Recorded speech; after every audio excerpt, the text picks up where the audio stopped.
Nothing. Yes. Lady is standing by the pillar.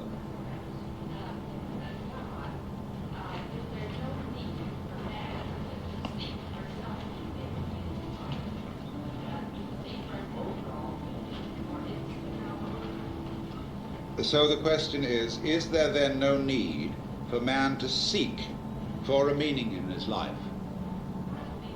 Not only his life, but the life of the universe. Right. No, there is no need to seek for a meaning. Meaning, I use the word in rather a definite way, and for me meaning is a function of signs, particularly of words and symbols. Meaning is the referent of words, as when we take the word water, the meaning of it is something drinkable, whereas the sound water is not drinkable. So therefore, if we ask life to have a meaning, we look for something other than life to be that meaning, and therefore we reduce life to a being mere words and mere symbol. Now, of course, you may use the word meaning in a less precise way and say, now, although the music of Bach has no meaning in the sense that it is not like the music of Tchaikovsky, designed to imitate natural events and noises, nevertheless it has meaning in the sense that it enchants us, the patterns of it ravish us in the same way as abstract patterns in an arabesque. That's a little different sense of the word meaning. And yes, I would say that life has that kind of meaning, but you don't seek it, because if you seek it, you lose it. I see the process of life as an essentially musical process which has no meaning except itself. It is going round in circles, like we love to spin in circles when we're dancing. Like children love to spin around in circles till they get dizzy. That's fun. And so the articulation of wonderful patterns is the meaning of life. If you seek for meaning, now this applies to all seekers, I'm sorry, growth seekers, but the seeking's all right. I mean, it's a free country. But it invariably takes you away from what you're looking for. Because every search supposes I will find it later, not now, in the next moment, that somehow by some gimmick, by some exercise, by some process of transformation, I will later discover what I want. This is postponement, yes. Yes.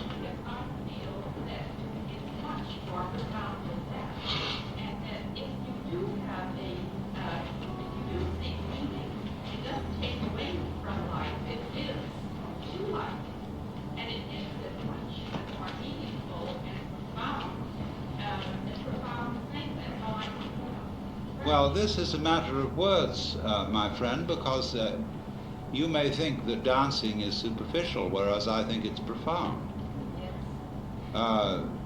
And so on. And I suggested two meanings of the word meaning, one of which is merely reduces life to being symbolic of something else, something always beyond. Then I'm going to ask, what's the meaning of that? And then we get into that infinite regression of questions.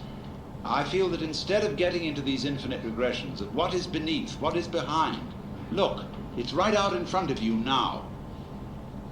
And when you catch on to that, now gets very profound. I mean, it's the moment when nothing becomes something. And I don't see how much profounder than that you can get.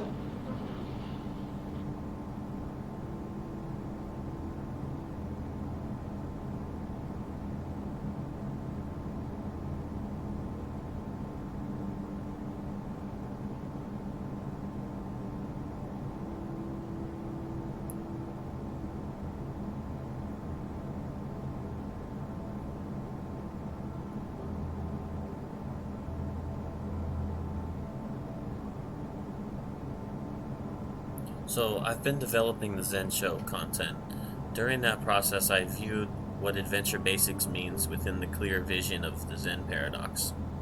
This has brought a clarity to the volumes of the Zen Show and the definition of the Zen Show as all content which is conveyed by Alan Watts as a character in my adventure, unified together by the adventure parable and the full meaning of mysticism, of the fool aesthetic. I'm not going anywhere. I am doing what I do just to do it, to bring you guys this message, the Battle Shout message. So Zen Show Volume 1, we are playing a game. Volume 2, It's Always Now, Zen Paradox. And 3, Existence is Love. And there's now a 4th volume, which this is part of. Foolishness and Getting Stupid. The true meaning of mysticism.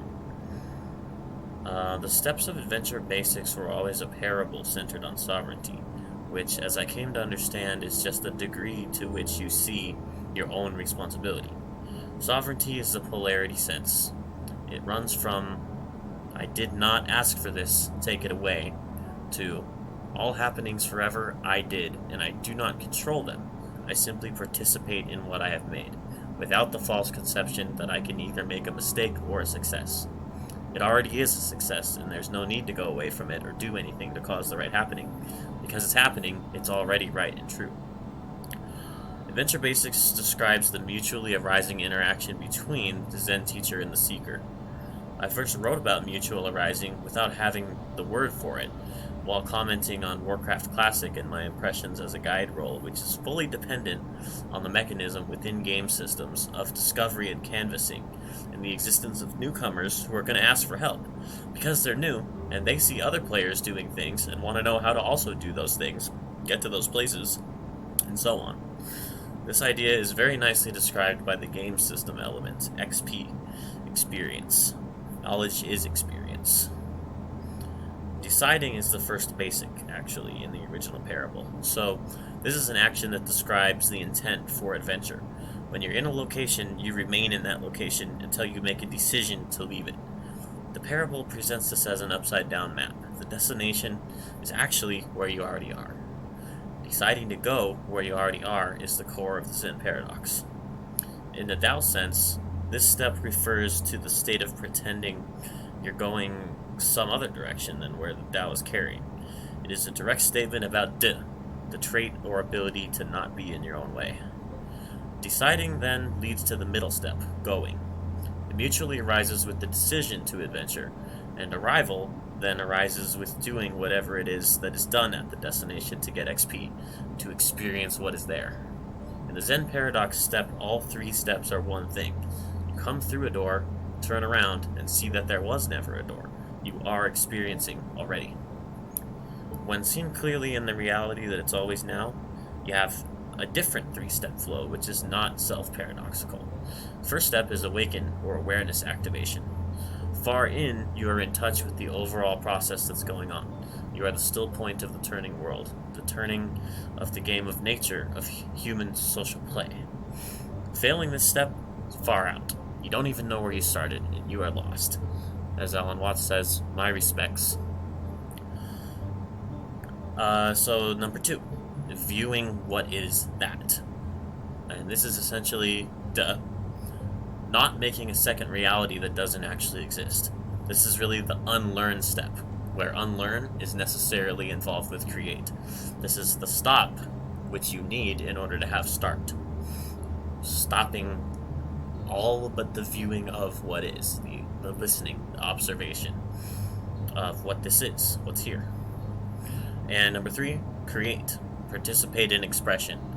Creativity action, resonating what is.